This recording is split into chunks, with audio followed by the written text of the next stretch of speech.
آپ کو بتاتے ہیں کہ لیفٹیننٹ گورنر منوج سنہا کے پاس ایک فائل چلا گیا تھا. یہ وہ فائل تھی جس کے بعد صورتحال کس طریقے سے سیاسی طور پر اور ایڈمنسٹریٹو طور پر منتخبہ حکومت لے سکتی ہے اور کیا ڈیسیجن وہ لے سکتی ہے، اس پر کام کرنا تھا. یعنی بزنس رولز پر جو فائل لیفٹیننٹ گورنر صاحب کو بھیجی گئی تھی، ایک بڑا جھٹکا عمر عبداللہ سرکار کو کل رات دیر گئے لگا ہے. اطلاعات اور خبروں کے مطابق لیفٹیننٹ گورنر منوج سنہا نے بزنس فائل کو واپس کر دیا ہے. وہ فائل جو کابینہ سب کمیٹی کی طرف سے تحریر کی گئی تھی، اس میں جو ریکمنڈیشنز کی گئی تھی، وہ تمام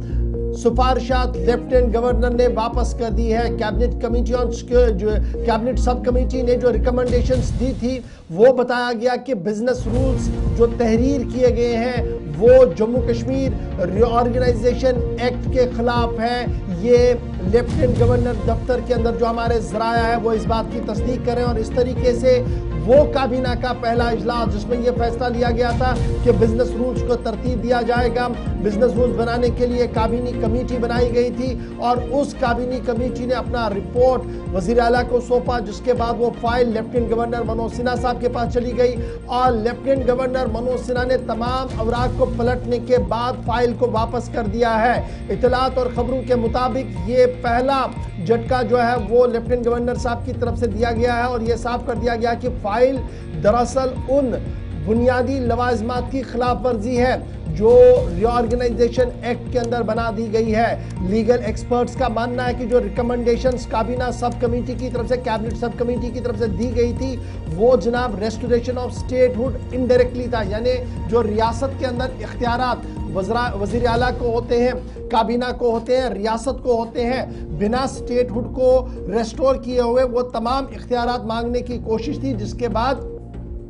لیفٹیننٹ گورنر کے دفتر نے جب اس فائل کو کھنگالا، ورق در ورق پڑھا تو واپس فائل کر دیا اور یہ صاف کر دیا کہ آپ 5 اگست سن 2019 کے ری آرگنائزیشن ایکٹ کو پڑھیے. اس کے بعد وزارت داخلہ نے جو ایک اور حکم نامہ جاری کیا جس میں منتخبہ حکومت کے پاس کیا اختیارات رہیں گے، لیفٹیننٹ گورنر کے پاس کیا اختیارات رہیں گے، ان کے دائرے میں رہ کر آپ اپنی بات کو رکھیں گے تو فائل کو آگے بڑھایا جا سکتا ہے. یاد رکھیے گا، عمر عبداللہ والی حکومت نے سن 2024 میں کابینہ کمیٹی تشکیل دی تھی جس میں deputy chief minister Surinder Singh Chaudhary صاحب تھے، جاوید رانا صاحب کو جگہ دی گئی تھی اور سکینہ ہتو صاحبہ کو یہ کام سونپا گیا تھا کہ وہ ڈرافٹ بزنس رولز ترتیب دے. کابینہ کمیٹی نے اپنا بزنس رولز ترتیب دیا اور یہ صاف کیا کہ chief minister, council of ministers اور ایڈمنسٹریٹو ہیڈز کے پاس کتنے اختیارات ہونے چاہیے تھے. براہ راست اگرچہ ریاستی درجہ بحال نہیں ہوا ہے، لیکن ریاستی درجے کے اندر جو اختیارات کابینہ کو،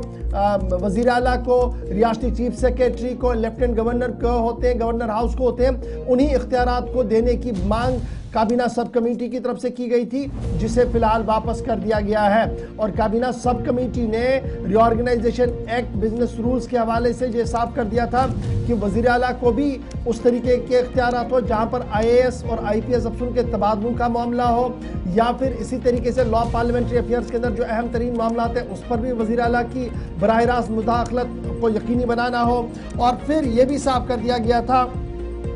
کہ بزنس میٹرز میں بھی کچھ چیزیں ایسی ہیں جو بڑا امپورٹنٹ ہے، یعنی بنا کچھ کہے بھی جن میں all India service anti corruption bureau اور دیگر معاملات تھے وہ سیدھے سے اسمبلی کے تابع کرنے کی بات کہی گئی تھی. فردر یہ بھی کہا گیا کہ 42A جو transaction of business rule Jammu Kashmir reorganisation act 2019 ہے، جسے 2024 میں وزارت داخلہ نے جاری کیا ہے، جس میں department of law, justice and parliamentary affairs کو ہر پروپوزل سبمٹ کرنا ہے. اپوائنٹمنٹ آف ایڈوکیٹ جنرل کی بات کریں یا دیگر معاملات کی بات کریں تو اس پر بھی ایک نیا رول لینے کی کوشش کی گئی تھی جسے فائنلی واپس کر دیا گیا. تو اس طریقے سے جو ٹرانزیکشن آف بزنس رولز کی فائل تھی وہ بنا اپروو ہوئے واپس آئی ہے، اور جو مانگ ڈپٹی کمشنرز، ایگزیکٹو میجسٹریٹس اور دیگر معاملات میں تبادلوں اور تقرریوں کے حوالے سے بات کہی گئی تھی وہ من عن فائل واپس آئی. اس فائل کے اندر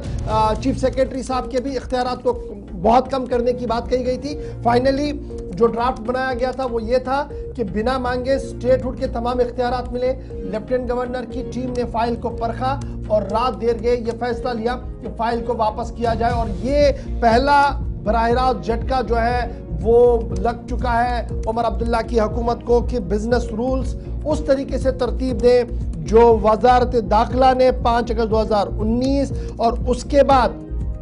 رول 42A جو 2024 میں جاری کیے گئے تھے ان کو تابعہ رکھ کر بنایا جائے تو ایل جی آفس اور لیفٹیننٹ گورنر ان تمام معاملات کو دیکھ سکتا. تو اب دیکھنا ہوگا کہ آج پورے دن اس پورے معاملے پر ریئیکشنز بھی کیا ہوگی, لیکن فی الحال بڑا set back Omar Abdullah government کو کہ بزنس رول جو ترتیب دیے گئے تھے کابینہ سب کمیٹی کی طرف سے جو وزیر اعلیٰ عمر عبداللہ نے بھی پڑھے تھے اور انہیں امید تھی کہ شاید بیچ کا راستہ لیا جائے گا, لیکن ایل جی حکومت کی طرف سے وہ تمام فائل جو ہے بنا اپروول کے واپس کر دی گئی ہے. ابھی تک کی اہم اور بڑی خبر جو سامنے آ چکی ہے.